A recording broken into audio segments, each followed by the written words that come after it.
In what you've done with your life thus far, is it giving you what you want? Is it giving you what you want? When you look toward the future, when you look at all that's going on out here, is there some place within yourself you say, hey, I know I need to be out there in that arena. I know I can do more than what I've been doing. I know there's some great music that I have within me that I haven't brought out here yet. Is that something that you begin to look at within yourself?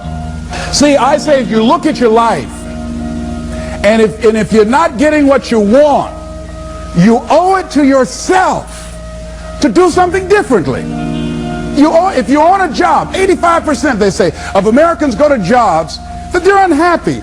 If you're doing something 8 hours a day that you don't like, it's not giving you what you want, it's not giving you a strong feeling of satisfaction and fulfillment, you're miserable, you hate to go there, you're depressed just thinking about it, you sing the "Thank God It's Friday" song every week. If that's what it is, you owe it to yourself to start strategically working to change directions. See, but you know what most people will do? Most people will resist change. Most people will fight change as if change would be worse than what they're experiencing. See, they know this. They're familiar with this. Most people will not challenge the unknown. They won't just step out there. See, there's certain things that's got to be in place. They got to see it all together. And life isn't like that. That's not how you grow. So as you look at your life, you're saying, I'm not getting what I want. As you begin to look toward the future, begin to know that whatever it takes for you to create that, you've got that in you. You've got that. You've got genius in you. You've got goodness in you. You've got creativeness in you. If you decide to take the initiative to change the current quality of your life, I say to you that you will find that the universe is on your side, that life is on your side. Now, will it be turbulent? Yes. Will it be easy? No. Will you have some opposition? Yes. Will I make a lot of mistakes? Yes. Will I get hurt? Yes. Yes. See, a lot of people won't try anything different in life because they don't want to get hurt. Let me tell you something. It's too much pain to duck. Pain is everywhere. You can hide under here. It will come where you are. It's everywhere. Viktor Frankl calls it unavoidable suffering. You can't duck it.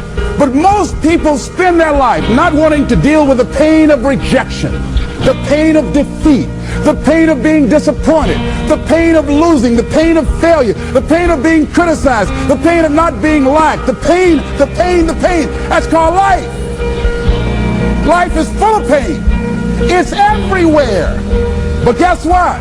There's no gain without pain, because it's the pain of regret that you experience. If I had it to do over again, that's a pain. Don't you know that's something? When you know, I was in a seminar once and this lady stood up. If I had my life to live over again, she talked about all of the things that she would do. And you can feel the pain of regret in her voice. The pain of regret. She still experienced pain. She was trying not to experience the pain of defeat, the pain of disappointment, the pain of loss, the pain of lack of support, and she still experienced pain. It was right there. We can't get around it. Most people are governed by their habits, their fears, and the opinions of others. A lot of people never try anything differently because they have been convinced by people in their lives that they value that they can't do it. They're living within the context of the opinions that other people have of them, the low expectations.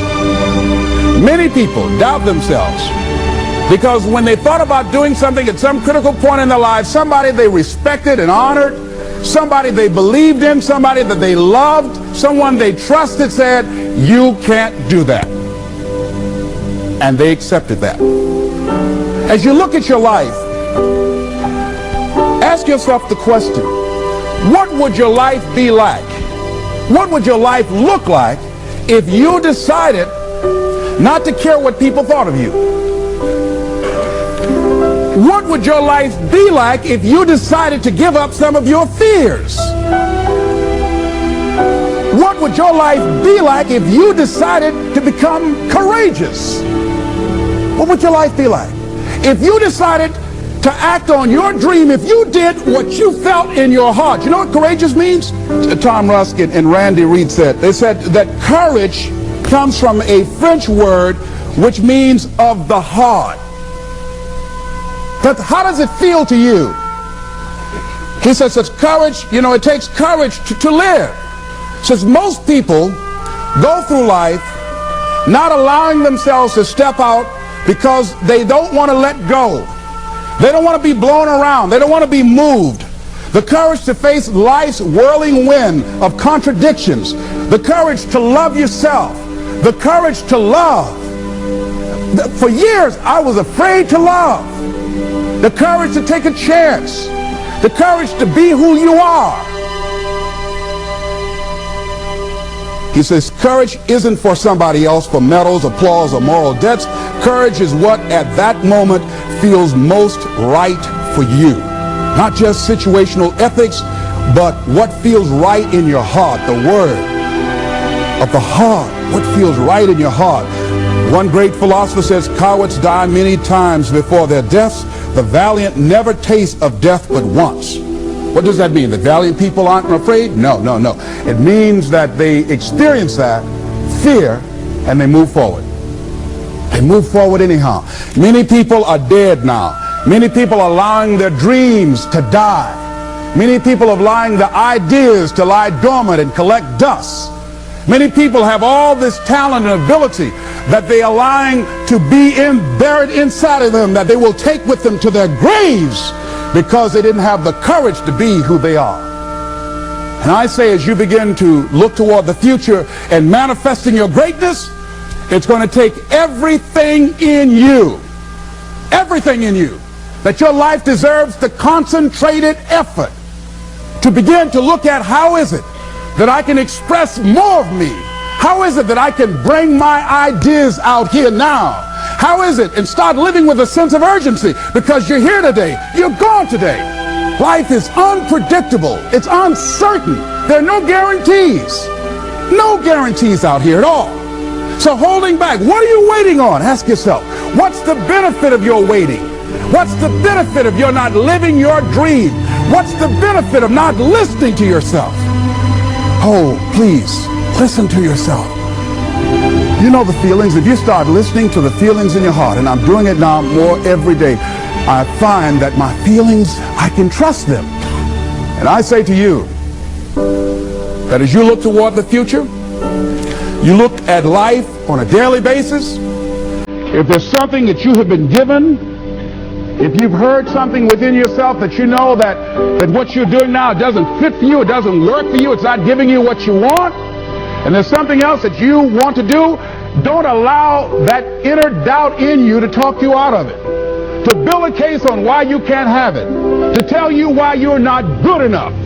You ignore that inner voice and all of the external voices. Don't judge the possibilities for what you can do based upon the circumstances, because the circumstances won't determine who you are. Don't determine what you're able to do based upon your resources. Don't determine what's possible for you based upon where your life is right now. Where your life is right now is not you. That's just what it is right now. But the possibilities for you are unlimited. If you're in a rebuilding process, it's unlimited. If you're coming back from adversity and devastation, it's unlimited of what you can do. That's the capacity of human beings. It doesn't matter how many mistakes you've made. It doesn't matter how many flops you've had. It doesn't matter how much money you've lost. In fact, I see it only as an investment of what you learn from life. Not losses, but investments of what's possible for you. And I say to you that once you start listening to yourself, and as you begin to act on your dream, as you start just trying to find your way, doing what you can with what you have, you will start seeing things opening up for you. You'll start attracting people. You say, where'd they come from? things will start coming together, clicking for you. You say, whoa, you start brainstorming. Ideas will come out of nowhere as you focus on it. The key to it is to begin to focus on what it is you want to do. Why, Les? Why is that important? Because as you focus on that which you want to do, that which we focus on, that which we give our energy to, it will begin to multiply. It will begin to expand. It will begin to develop your consciousness. And out of that comes your greatness. Out of that comes a commitment. Out of that comes a passion for life. Out of that comes a special power that you have in you that you haven't even called on yet. See, the powers that we have will never reveal themselves if we don't challenge them, if we don't put ourselves in a position where we have to use them. So one of the most important things, I was reading a book that's a really interesting book called Instant Millionaire, and the guy said, put yourself in a position where you can't retreat, where it's do or die, sink or swim. Here's what you'll find out. You'll develop incredible swimming skills. You'll find yourself stroking unlike you've ever seen before. Through the inspiration of desperation, you'll become more creative than ever before. So what is it? How do we handle that whole piece? Throw your whole self into it. See, most people go at it tentatively. They don't give all their stuff. They don't concentrate. They don't put everything they've got in them. One guy wrote a book called All You Can Do Is All You Can Do. And all you can do is enough. But he said, make sure you do all you can do. And if we're honest this evening, we know that we haven't done all we can do.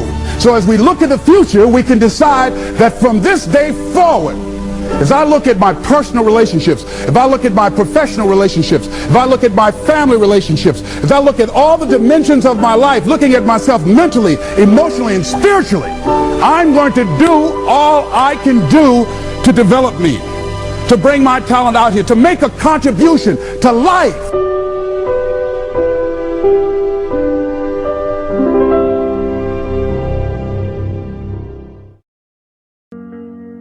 I knew I was on a mission, on a very specific quest, you know? It was bigger than just wanting to be a musician or do movies. It was about finally showing the world what Scott could do. I wasn't the best student. At that moment in your time in life, you feel like that's all that matters. High school, it's like, oh, this girl doesn't like me, this guy here, and it's all this drama, and you go into the real world and you know it's about just trying to make your mark in the world. And I never got a chance to do that academically. So I had this fire. I had this fire to pursue this musical career. If you only have 24 hours in a day, your success is dependent upon how you use the 24. You gotta hear me. People talk about Oprah Winfrey, you know, Ted Turner, Warren Buffett. Listen to me. I don't care how much money you make. You only get 24 hours in a day. And the difference between Oprah and the person that's broke is Oprah uses her 24 hours wisely.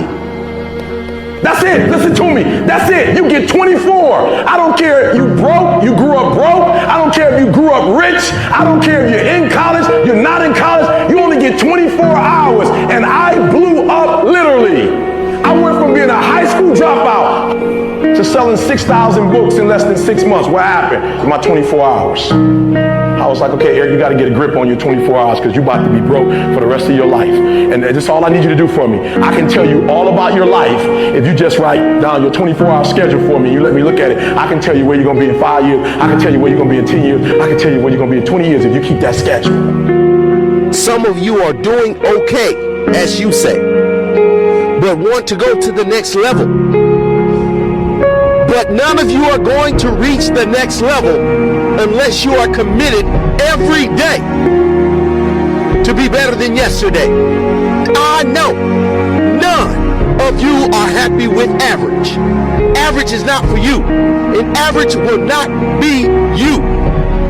You might be at a great level, but you must understand there is always another level at the same intensity, week in, week out, and expect improved results.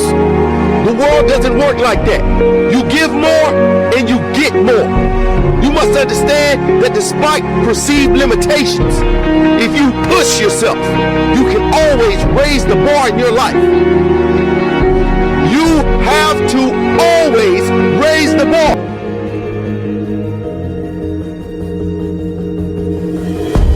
So I just want to show you something. When I was broke, if you look at my schedule, you'll see that I woke up whenever I felt like waking up. That's what you'll see first. Now, I told you before, if you watch my videos, I studied the top millionaires in the world, and I discovered that they all wake up at 3:30 in the morning. You say, Eric, how did you find that out? Because they were all talking about the 3 o'clock news. I didn't even know news came on that early. I'm going to be real. Right? But watch this, 3:30. I started thinking, I'm like, wow, if they're getting up at 3:30, and everybody else is getting up at 8 and 8:30, the reason why they're successful is not because they're smart, but the reason why they're successful is they just got a 5-hour jump on the world.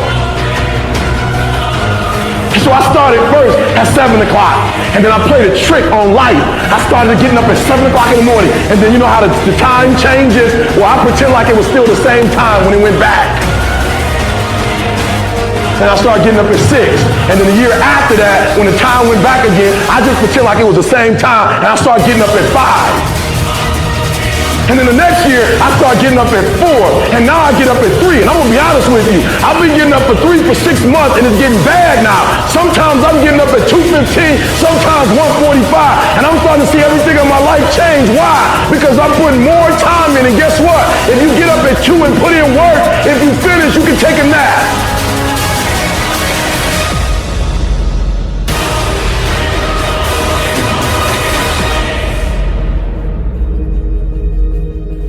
Life will throw you a ton of curveballs. It's scary.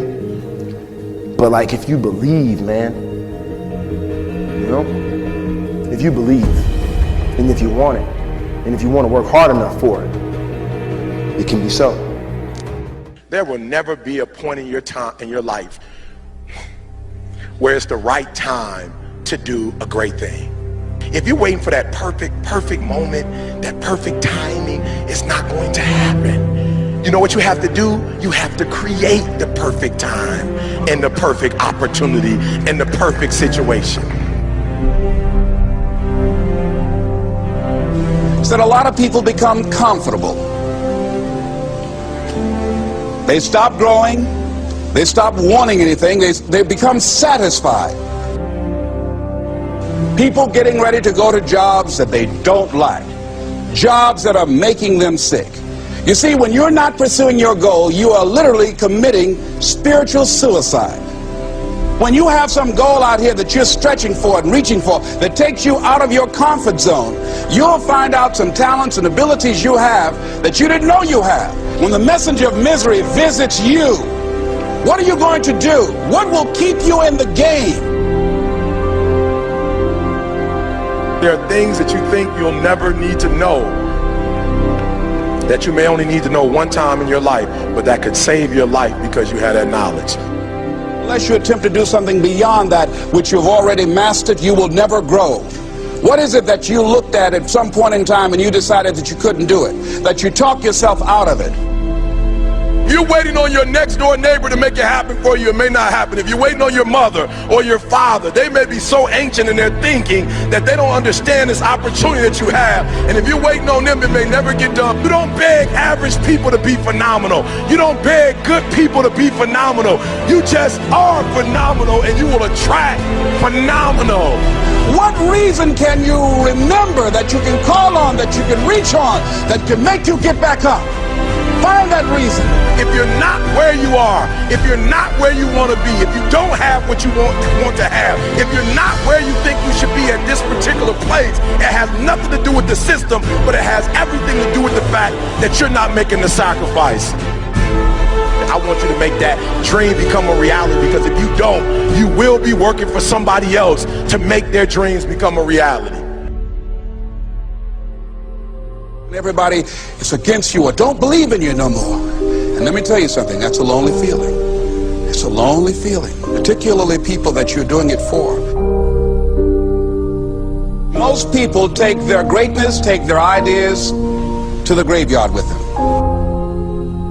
Listen to me, if it was easy, everybody would do it. There are people right now who are working who don't want to work. There are people who hate their jobs, but they keep getting up to do it. The wealthiest place on the planet is the graveyard. Because in the graveyard we will find inventions that we never ever were exposed to, ideas, dreams that never became reality, hopes and aspirations that were never acted upon. Question is, what are you going to do with your time? What drives you? And greatness is a lot of small things done well. Day after day, workout after workout, obedience after obedience, day after day. When things don't work out for you, when things happen that you could not anticipate, what are the reasons that you can think of that can keep you strong? You will never ever be successful until you turn your pain into greatness, until you allow your pain to push you from where you are to push you to where you need to be. Stop running from your pain and embrace your pain. Your pain is going to be a part of your prize, a part of your product. I challenge you to push yourself.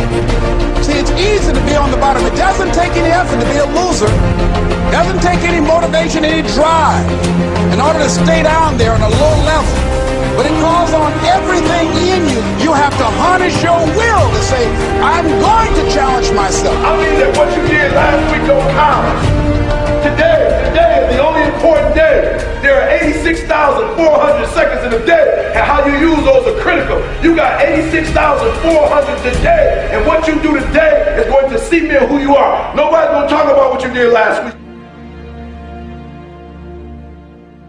That the biggest enemy you have to deal with is yourself. There's an old African proverb that says, if there's no enemy within, the enemy outside can do us no harm.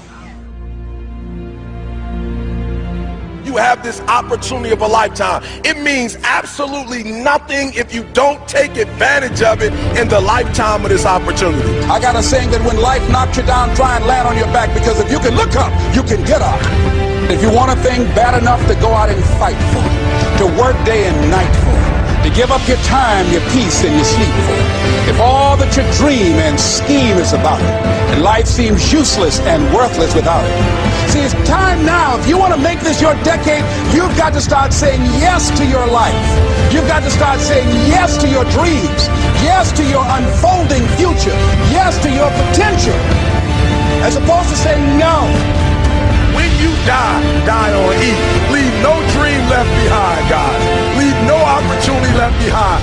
When you leave this earth, accomplish every single thing you can accomplish.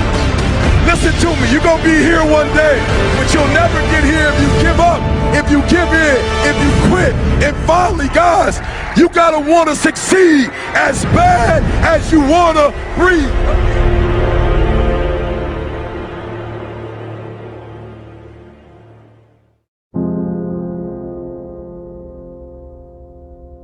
Bottom line is the fact that I realized that even the group of people I hung around with, it was easy for me to think that I was doing a lot because I was doing more to try to move myself forward than they were. And I should be the weakest link in my chain that I have, and that'll make me be stronger, it'll make me run faster. I mean, like an analogy I've always used is, all right, if you run the 100-yard dash with people that can't run as fast as you, yeah, you'll win.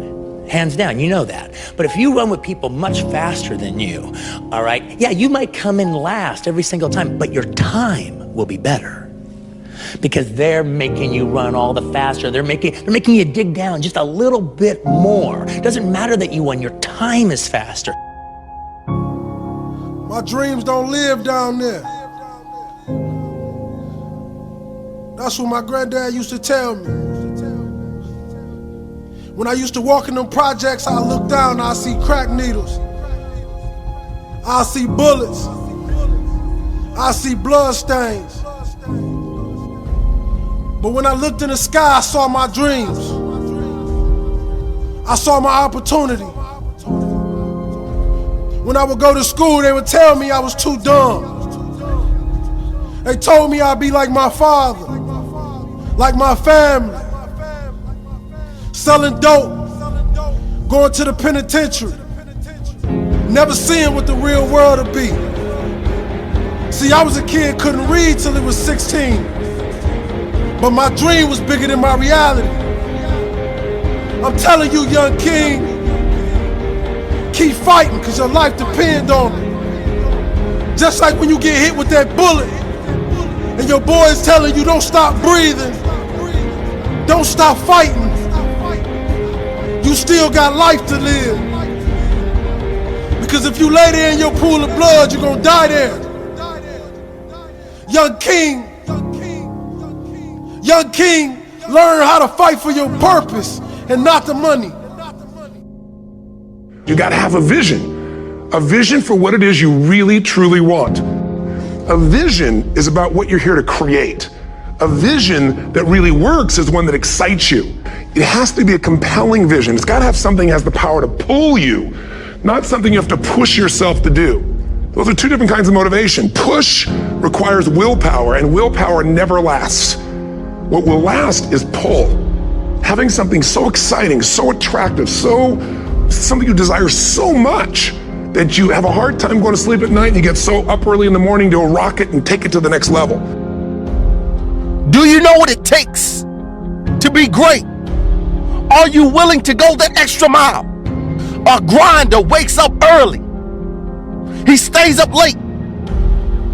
I tell you time and time again, you will get tired. But if you have a why, we'll give you that extra strength, that extra foot you need, that extra hour you need, the courage, the mentality. Why are you different from everyone else who's trying to do the same thing you're doing? What makes you stand out? Why are you so important? Somebody's waiting for you to mess up. Somebody's waiting for you to give up. Someone is waiting for you to fall. So don't just talk about your grind. Don't just talk about how much you're this and that. Show me.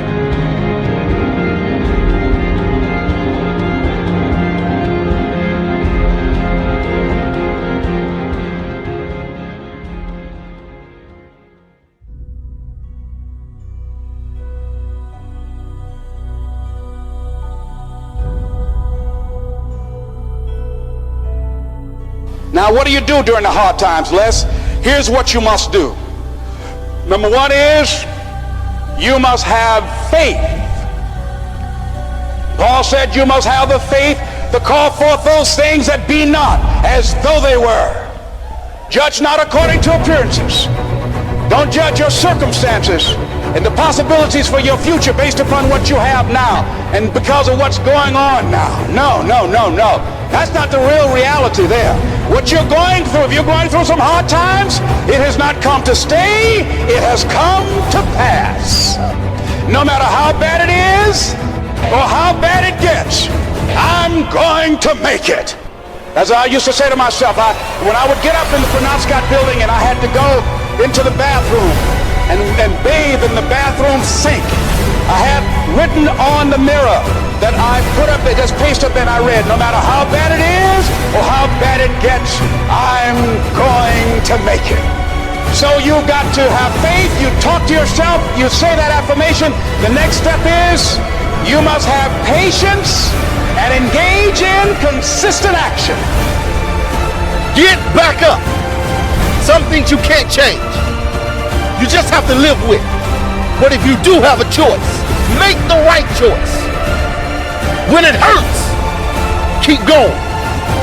Those cloudy days, those storms, telling you to keep going. Get back up. Dust yourself off.